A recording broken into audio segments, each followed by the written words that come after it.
All right, let's dive into something really interesting today. Whiteness in East Asian universities. We had a request to dig into this and found a fascinating article by someone who has actually lived and worked in East Asia for 9 years as an academic. So that's going to be our focus today. And it's super interesting because the author approaches this from an autoethnographic perspective, Yeah. using their own personal experience as a mixed-race academic to explore how whiteness plays out in these academic settings. Yeah, so it's not just theory. We're getting firsthand insights here. Exactly. And one of the first things the author brings up is this idea of different racial regimes. Keep it right. Racial regimes. Basically, the idea that your racial identity can actually shift depending on where you are in the world. So someone might be seen as a person of color in one country and then as white in another. Yeah, exactly. Yeah. And the author even shares a personal story about being treated as white in East Asia, but then experiencing being treated as a person of color when they were back home in the UK. Wow, that must be a pretty wild experience to have your identity perceived so differently in different contexts. I mean, it makes you think about how much of our racial categories are actually, fixed or fluid. For sure. And it also highlights how whiteness itself isn't this one-size-fits-all concept. Even within East Asia, how white is defined can be super fluid, influenced by things like language and cultural background. Okay, so it's already more nuanced than you might think at first glance. But then the author takes us into their experience as a white academic in East Asia, and that's where it gets really interesting. They talk about being treated almost like a celebrity in some cases. Yeah, and they get into some of the real privileges that come with being a white academic in these settings. Hmm. Students valuing white teachers more, being invited to speak at conferences, even without the relevant expertise. Hold on, really? Just because they're white? That seems to be the case sometimes, at least according to the author. This is one of the examples they give. So, like, is there some kind of halo effect happening here? Does being white automatically give you this air of credibility or authority in some East Asian academic circles? That's a really good question, and it's something worth thinking about.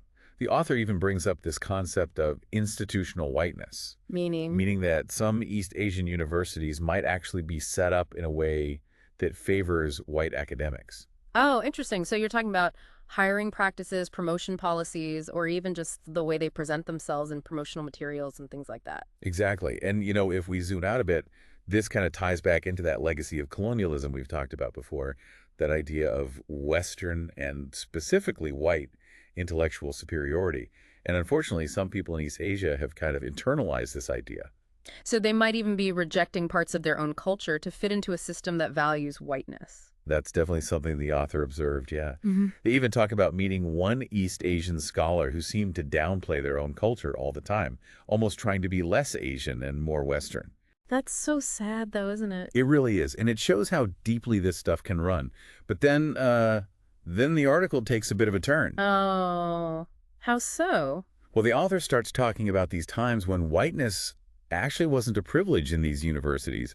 They talk about like actually being called out for having a white way of thinking, Yeah. even being told to go back home. It's a pretty big contrast to those privileges we were talking about. So, like, it's not always easy street for white academics in these institutions. There are times when their whiteness is actually seen as a disadvantage. It's kind of what makes this research so fascinating. It challenges that simple idea that, white privilege always works in the same way everywhere you go. It's way more nuanced. Yeah, it seems like what the author is getting at with this passive whiteness idea is that even if white privilege exists, it might not be that deep. You know what I mean? Like, it can be superficial or only work in certain areas. Right, exactly. It's not this all-powerful, like, universally experienced thing. It's complex. So, thinking about what you said earlier about the effects of colonialism, I wonder if this pushback against whiteness in those universities could be seen as people trying to reclaim their power. That's an interesting take for sure. Yeah. And it makes you think about whether what some white people are seeing as discrimination is actually just them losing some of the privilege they're used to having. That is a very interesting point. Wow. Okay, this is making me think about so many things. Right. It really makes you question your own assumptions about race and privilege. For sure. But then, the author also gets into this other side of things where some white academics are actually upholding the system of white privilege without even realizing it. Yeah, they tell this story about a white academic at a conference who basically just goes off and criticizes all of East Asian social science. Whoa, seriously, what do they say? They're basically saying the whole field is inferior and that, people like me are needed to come in and fix it. Oof, that's rough. I bet the other academics there were not happy about that. Yeah, and it gets to this bigger problem of how some white academics might be reinforcing these negative stereotypes about East Asian students and scholars without even meaning to. The author talks about seeing their white colleagues treating East Asian academics like they weren't even there, Yeah. excluding them from things. That's awful. Imagine how isolating that would feel. Yeah, and there's that whole white savior complex. Oh, yeah, the idea that they're there to, like, rescue or fix East Asian societies. Exactly. And this can show up in so many ways, from dismissing the work of East Asian scholars to refusing to change their teaching style to fit the local context. So instead of coming in with, humility and wanting to learn, they're acting like they're superior. That's what it sounds like from the author's research. And that attitude, it can really impact everyone, not just other academics, but students too. The author even saw white academics who, just didn't seem to care about their East Asian students' education. Wait, really? How so? Like blowing off their feedback, not bothering to understand their perspectives, that kind of thing. It just seems so disrespectful and damaging, honestly, if you're a student and your professor treats you like that. Exactly. It sends the message that they're not as capable or deserving of respect. Right. And then that just keeps this whole cycle of inequality going, doesn't it? It really does. It's not just about individual experiences anymore. It's about the whole system. Yeah, so this raises a really big question. What can we actually do to, change these systems? How do we create academic environments that are actually fair for everybody? Well, the author doesn't really have, a simple answer. They make it clear that this is an ongoing conversation and we need a lot more research. But one thing they really stress is how important it is to just, raise awareness. Yeah, making sure that people are at least aware of what's going on and how these dynamics might be playing out in their own universities and departments. Exactly. And encouraging, white academics especially, to really think about their own position and understand how being white might be affecting the way they see things and interact with people. So it's about doing more than just saying, okay, I know white privilege exists. It's about actively trying to dismantle those systems. That's exactly it. And it's about, speaking up when you see racism or prejudice happening and trying to create spaces where everyone feels like they belong and are respected for who they are. And realizing that, even in East Asian universities, whiteness isn't just one thing.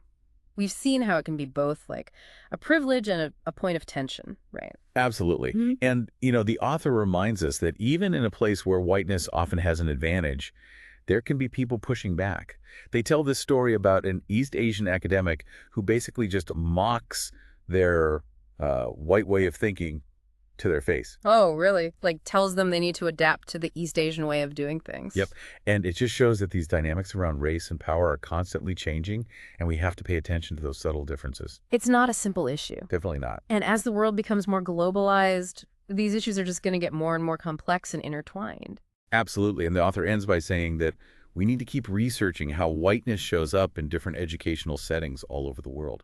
It's going to be fascinating to see how all of this plays out as East Asia keeps evolving on the global stage. Will whiteness become less important, or will there be whole new forms of privilege that pop up? Those are some big questions to think about. It feels like this deep dive has given us more questions than answers, but that's not a bad thing. It feels like we've just scratched the surface here. There's so much more to unpack. Yeah, it's a big, complex issue, for sure. And I think that's what makes these deep dives so valuable. We're not going to find all the answers or solutions in one go. It's more about getting the conversation started. And hopefully getting people to really look at their own role in these systems and what they can do to make things more just. Absolutely. So as we wrap up this deep dive into whiteness in East Asian universities, what really stood out to you? Honestly, I think what hit me the hardest is that whiteness can work on so many different levels, It's not just about what individuals think or do, but it's also woven into these huge systems that keep certain power structures in place. And even within those systems, you see people pushing back, fighting for change. Yeah, that's such a key point. It's about realizing that this is way more nuanced and complex than it might seem at first. There's no easy fix. And as East Asia keeps changing and becoming more global, all these dynamics are probably going to keep shifting in ways we can't even predict right now. Exactly. So to everyone listening, we'll leave you with this. How do you think whiteness is going to evolve in East Asian universities as we move forward? Will it fade away, or will we see new kinds of privilege emerging? Think about it. And until our next deep dive, keep exploring all these fascinating topics.